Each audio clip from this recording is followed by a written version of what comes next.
Мирослав Грчев, кој беше фаворизиран од Катица Јанева да изработи вештачење со кое неосновано ќе се конструира предмет во врска со уривањето на дивоградбата Космос, во својата најнова колумна повторно повикува на насилство и пресметки со ВМРО ДПМНЕ.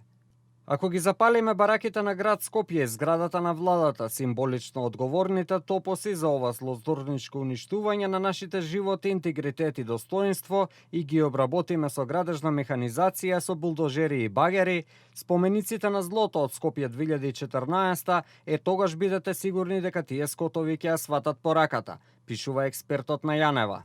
Освен скотови во вулгарниот политички памфлет, Грчев ги оцрнува сите членови и симпатизери на ВМРО ДПМНЕ, прогласувајќи ја целата партија за фашистичка. Кретени и криминалци, мафијашко партиска држава со фашистичко идеолошко ударание, арамии, лопови и ништожници, девијантните криминални умови, се само дел од бројните недолични клевети и навреди искажани од експертот ангажиран од Катица Јанева. Специјалното јавно обвинителство и Катица Јанева со премолчување засега ги одобруваат ваквите настапи на нивните експерти и вештаци, потврдувајќи ги тезите дека специјалното јавно обвинителство не работи професионално, неселективно и по закон, туку настапува по партиска агенда на СДСМ и Сорос. Телевизија Нова побара став од Јанева и специјалното јавно обвинителство за ваквото скандалозно однесување на Грчев, но од таму не добивме одговор. Откако партискиот функционер на СДСМ Мирослав Грчев изработи неверодостојно вештачење по нарачка на Катица Јанева, истиот беше поканет на дебата на телевизија Нова околу случајот Космос. Грчев избега од соочување, одговорајќи дека во координација со СЈО му било сугерирано да не се појави.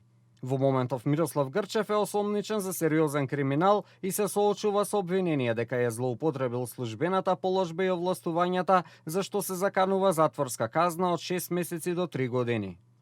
Имено во документите кои беа објавени во медиумите беше јасно видливо дека без знаење на факултетот, Грчев фалсификувал потписи, веќе еднаш изготвил невистинито вештачење за Космос. Тогаш и просветниот инспекторат констатирал дека Грчев ја злоупотребил позицијата и сугерирал санкции кон професорот.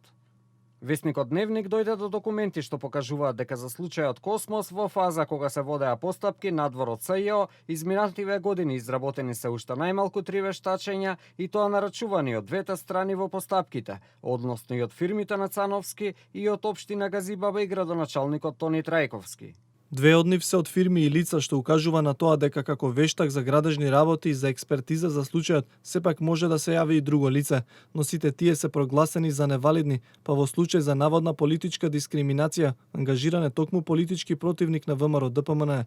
На едно од вештачењата до кои дојдовме од периодот пред предметот да го отвори специјалното јавно обвинителство, повторно е потпишан Грчев како професор од архитектонскиот факултет. Зад вештачењето застанал и архитектонскиот факултет, но подоцна било констатирано дека тоа не е точно, дека Грчев ја злоупотребил својата професорска положба и отиваквото вештачење е неважечко. Мирослав Грчев на јавноста е познат како висок функционер на СДСМ и поранешен градоначалник на општината Центар.